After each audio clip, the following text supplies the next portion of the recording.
kingunza di bundura mpando la mpinde. C'est compliqué. Baki sosa ya ve. Kutulve na etu muka kweni na bangunza na kweni kuza mpando. 4. Because ya ve.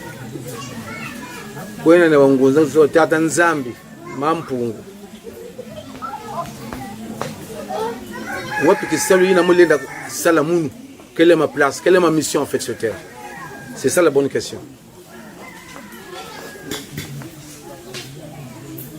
Peut-être aussi commettre les mêmes erreurs.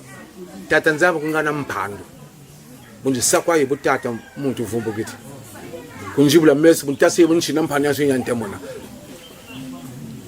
Twakele.